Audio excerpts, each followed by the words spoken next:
down and listen to my story about a man named Jed. A poor mountaineer barely kept his family fed. And then one day he was shooting at some food, and up through the ground come a bubbling crude oil, that is, black gold, Texas tea. Well, the first thing you know, old Jed's a millionaire. The kinfolks said, Jed, move away from there. Said, California is the place you ought to be. So they loaded up the truck and they moved to Beverly Hills, that is, swimming pools, movie stars. The Beverly Hillbillies.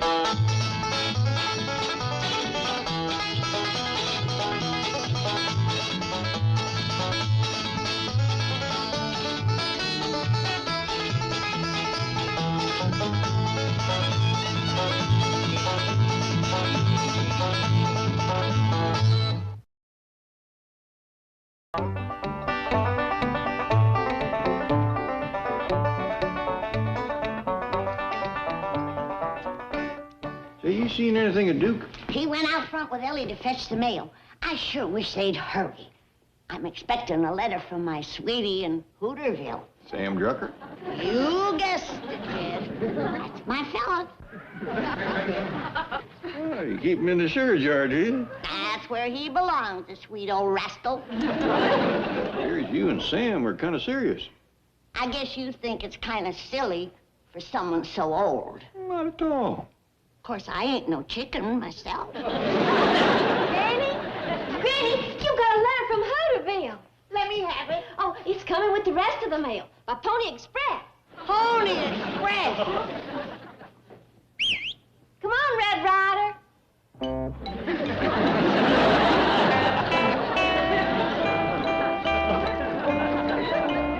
Come on, give Granny her letter. The mails ain't slow enough. I have to have an 8 for a postmaster.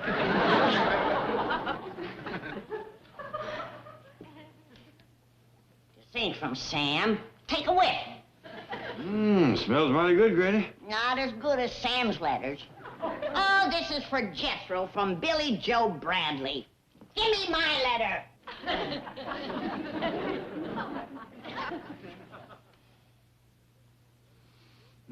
This one smells better than Billy Joe's letter. Not as good as Sam's. This one's for Jethro, too, from Bobby Joe Bradley. Hey, Jethro, couple of letters for you. Now, listen, you little goomer, you give me my letter, or you and me is gonna play cowboy and Indian, and the Indian is gonna win.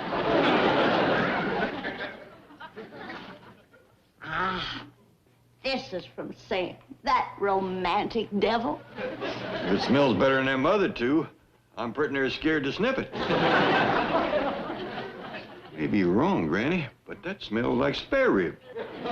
Told you he was a romantic devil. The last letter was ham hocks, and the one before that was pickled pig's feet. Maybe you ought to keep Sam's picture in a lard can. Oh, Jed. Spare rib? Oh, it's gone beyond that. Well, doggy. Sow belly. The fragrance of love. He's getting serious, Jed. First it was pig's feet, and then ham hocks, and then spare ribs, and now sow belly. I see what you mean. He's headed up that hog straight for the heart. I best go sit down. This is bound to be a proposal. Now, Granny, before you get your hopes up too high, you reckon them fragrances could be on account of Sam writing his letters on butcher paper?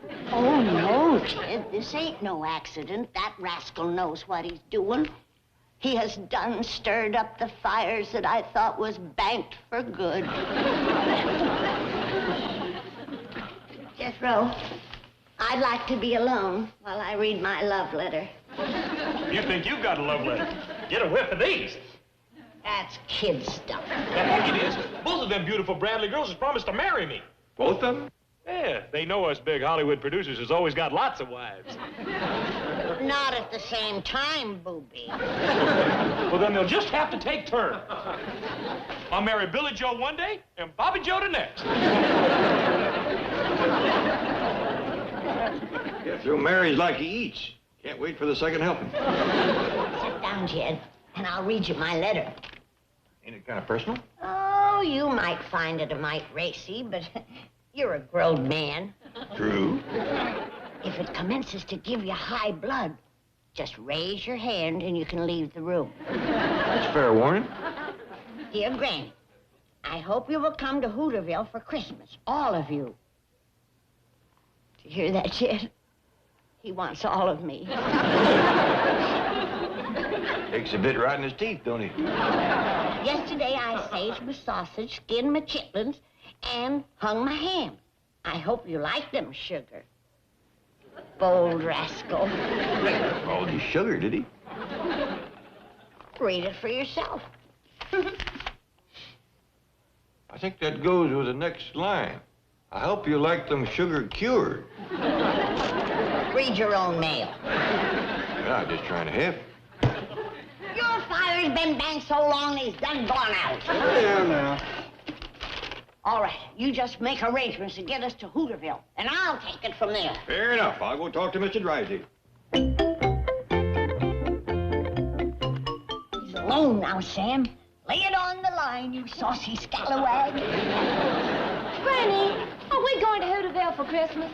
Yeah, honey, but don't bother me now. I think Sam's building up to a proposal. Well, is Mr. Drysdale going to take care of my critters like he done Thanksgiving? Yeah. You hear that, Fairchild? Mr. Drysdale's going to be giving you breakfast in bed again. Oh, no, he ain't. Not in my house. Oh, but Fairchild likes it. Well, I don't. Now, you let Mr. Drysdale board him over to his place and let him get his sheets all torn up with them claws. Fairchild wouldn't do that? He wouldn't, huh? Come, take a look. Look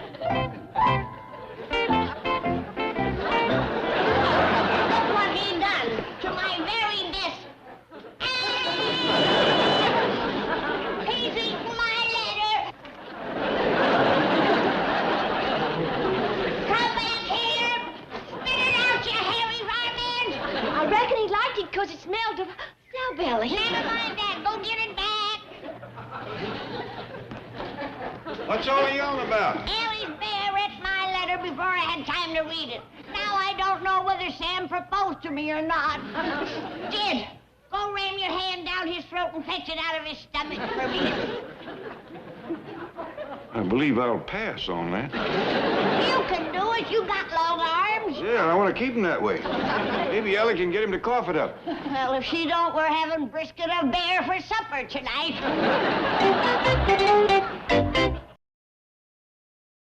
Here, Bear.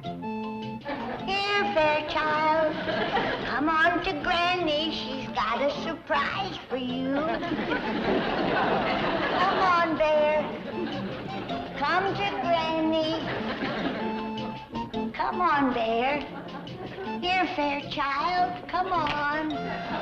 Granny, I'm awful sorry, but Fairchild swallowed your letter before I could catch him. Where is he? I ain't going to shoot him. Oh, no, honey. I'm just going to scare it out of him. Don't blame him, Granny. He didn't know it was a proposal from Sam Drucker. I don't either. That's the torture of it. I don't know if he said, come be my bride, or better stay away from my door. Well, quick as we get to Hooterville, you'll know. How soon is he going? Well, I reckon as soon as Paul gets back from seeing Mr. Drysdale. All right, honey, you run on in and pack. Yes, sir.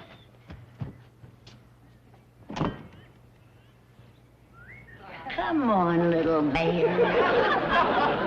Come on to Granny.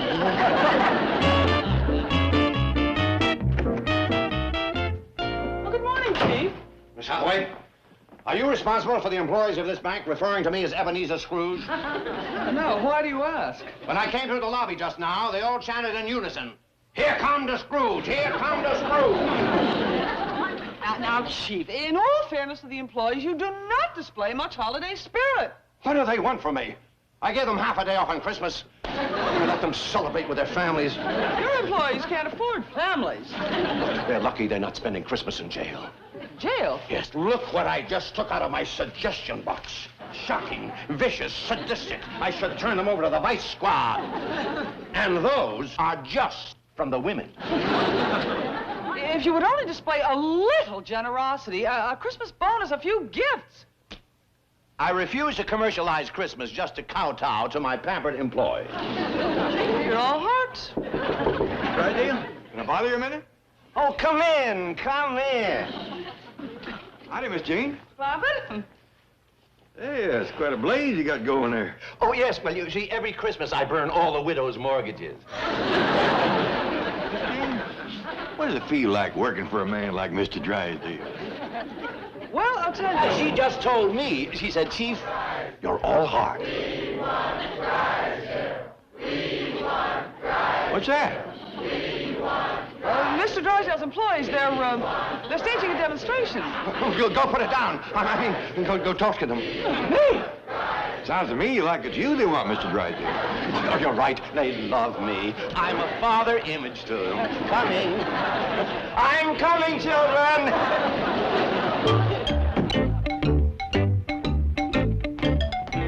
Granny, sure hope this operation ain't gonna take too long. It won't. Get my gloves out of the sterilizer and put them on me. Sure am anxious to get to Hooterville. Me too. What else you want me to do? Fetch in the patient, lay him on the operating table, and hold him down whilst I make my incision. Well, that sounds simple enough. Who's the patient? His name is Fairchild. He's out back. Okay. Hey, wait a minute. Hey, you mean Ellie's bear? That's right. I gotta remove a letter out of his stomach. I ain't gonna hold down no bear while you whittle on him. Oh, it's all right. I aim to give him a good, stiff jolt of anesthetic. I for sure ain't gonna hold down no drunk bear. Do you want to learn to be a doctor or don't you? Not like this. No, sir. Not me. No. You're a chicken intern. That's right. I'll hold a chicken for you, but not a bear. You scared of a little blood? When it's mine, yes, ma'am. Well, all right. Set up my X-ray camera. And if we hurry, maybe I can read my letter without opening them up. Back! Back!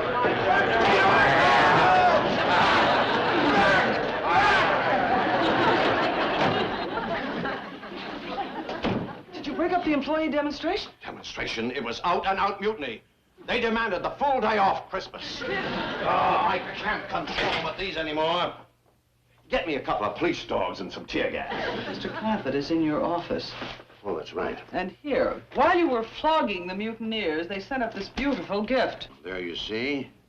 They need discipline. They love me all the more for it. It shows them that I care. Sorry to keep you waiting, Mr. Clampett. Oh, my employees gave me this. Well, ain't that nice? I reckon a fella in your position can always use a clock. How do you know it's a clock? I can hear it ticking. Yes, Chief? Soak this in water! Quickly! Quickly! That ain't too good for a clock, is it? It's a water clock. An old Egyptian water clock. Very rare and valuable. Folks here at the bank sure must think the world of you. Yes, they wanted to give me a big blowout. Makes a fella glad to be alive, doesn't it? Very glad. Well, I'll get right down to business. First off, I want to thank you for taking care of Ellie's critters while we was in Hooterville. My pleasure. Oh, you enjoyed it, did you? Had a wonderful time. Loved every minute of it. Even the bear? Oh, Fairchild? Oh, we're pals, buddies. Love that bear. Good, then I don't feel like I'm imposing when I ask you to do it again. Again? Yep, we're going back to Hooterville for Christmas. You're leaving me with the bear? That's right. Oh, Mr. Clampett, please, please. Well, you don't have to beg, Mr. Drysdale. We're glad to give you the pleasure. Merry Christmas.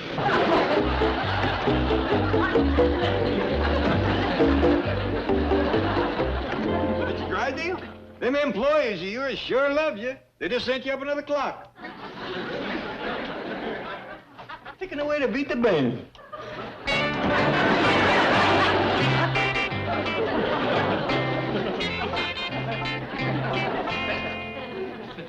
All right, Jethro. When I give the word, set off the flash powder. Granny,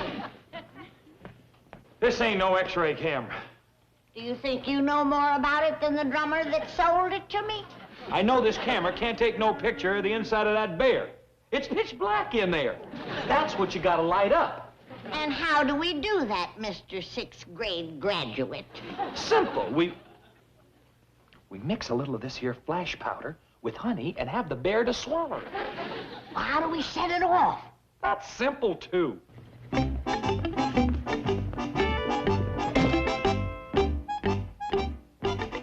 Unscrew the bulb out of the lamp. Now turn on the switch. Now there is live electricity in there. But that bear don't know that because he's a dumb animal. So? So, we put some honey in there. Then when Mr. Stupid yonder sticks his tongue in to get the honey... Would you do that again, Jethro? I wasn't watching.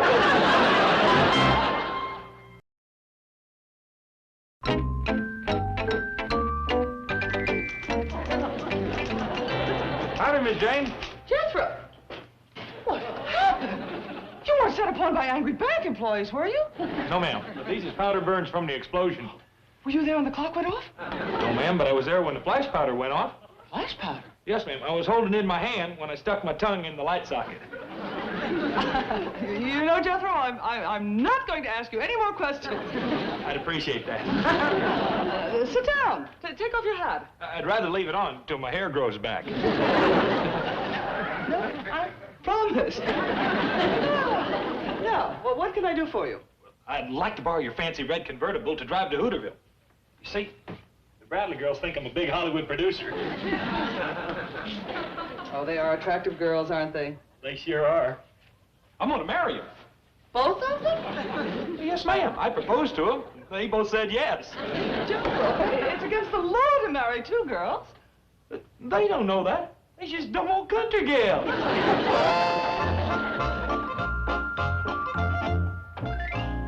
Oh, hi, Billy Joe. Bobby Joe. Good morning, Mr. Drucker. I put your postmaster cap back on. We have 2 more love letters to mail to our fiancé, Jethro.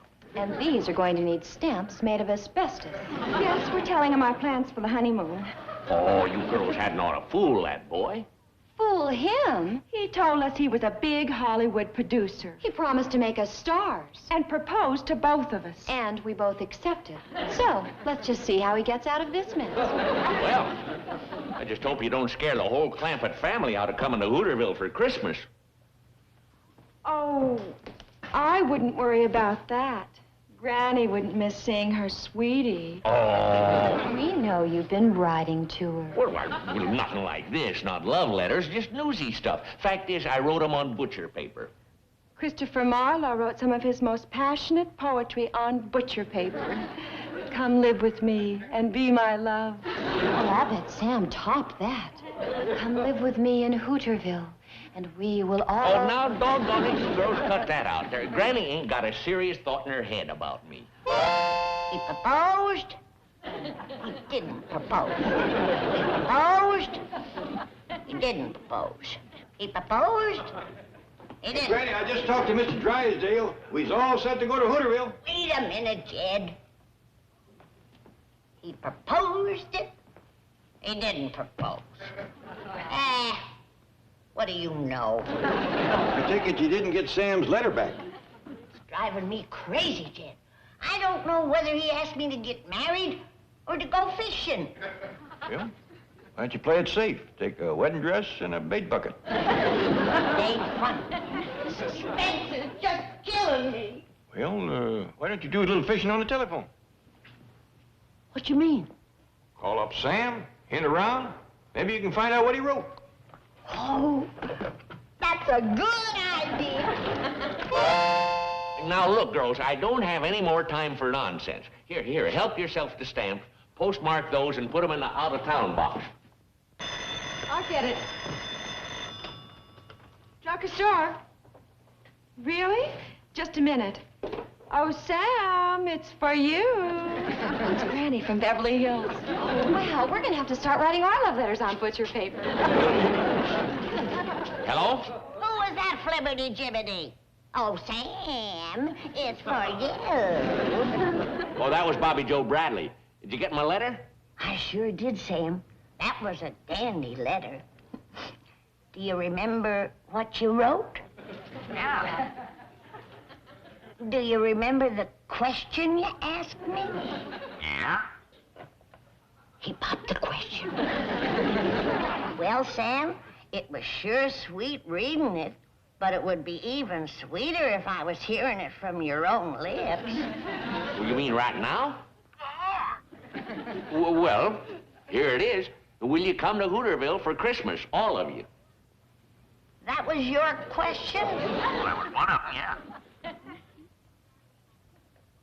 Try me on another one. Well, I don't remember everything word for word.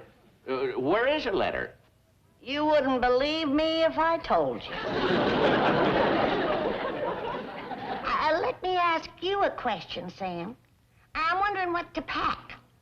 Should I bring something old and something new and something borrowed and something blue?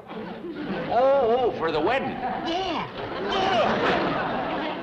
Well, Granny, about that wedding. Listen, don't you dare tell her that we're putting Jethro on. Well, listen, Granny, we'll have to talk about that after you get here. But Sam! No, I'm awful sorry. I can't talk now. You hurry on to Hooterville, and we'll be looking for you. Bye. Sam, listen, Sam. Still don't know for sure. He mentioned a wedding, and then he started crawfishing. Granny, the sooner we get going, the sooner you'll know. I'm going to take that Sam Drucker a jar of my pickled muskrat tails. Muskrat tail. Ain't they got love powers? You betcha. He sow-bellies me, I muskrats him.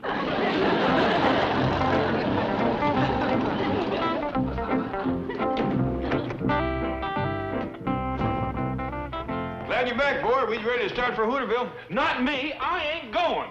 Why not? Because I don't want to spend Christmas in the Hooterville jail. And Mr. Drysdale says that's where I'll be if I show my face up there. How come? Because I promised to marry both the Bradley girls. He says he'll get me for alienation of affection, a breach of promise, a bigamy, fraud, and something called a proli-noli dictum. What's a proli-noli dictum? I ain't sure, but he said they could send me to the electric chair. Electric chair?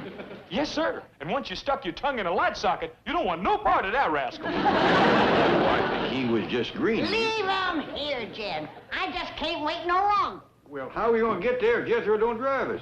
Oh, I'll drive you down to the bank, and Miss Jane can drive you the rest of the way. Fairchild's ready to go stay with Mr. Drysdale. Oh, you don't have to leave him there now, Ellie. Jethro's staying home. Oh, no, I ain't. The police might come looking for me here, and they ain't gonna get me for no proli-noli dictum. Noli dictum? What does that mean?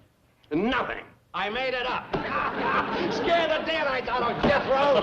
He won't go within 1,000 miles of Hooterville. Chief, that was terrible. It was brilliant. Sam Drucker is not luring my hillbillies to Sin City, USA. Sin City. Hooterville, the Cosby of the Corn Belt. Oh, I feel wonderful. Where's my whip? I'm going down and flog the tellers. Come in. Excuse me, Mr. Drysdale. I wonder if I could ask you another little favor. Anything. The answer is yes before you even ask. Thank you.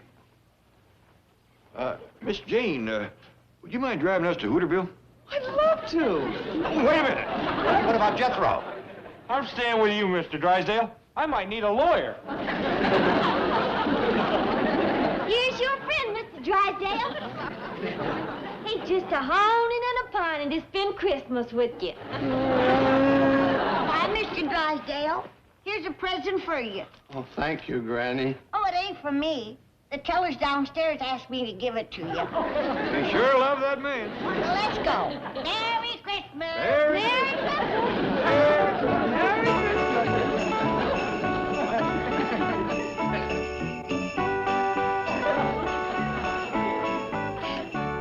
What you crying for, Mr. Drysdale? You got me, you got Fairchild, and you got this beautiful present. Sounds like a clock. Yeah. I may let this one go off.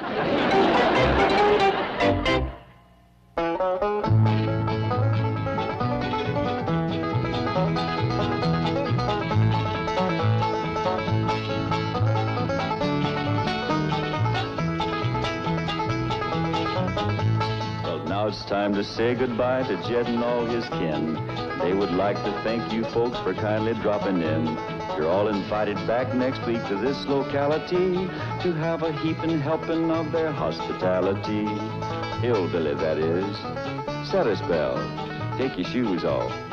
Y'all come back now. Here?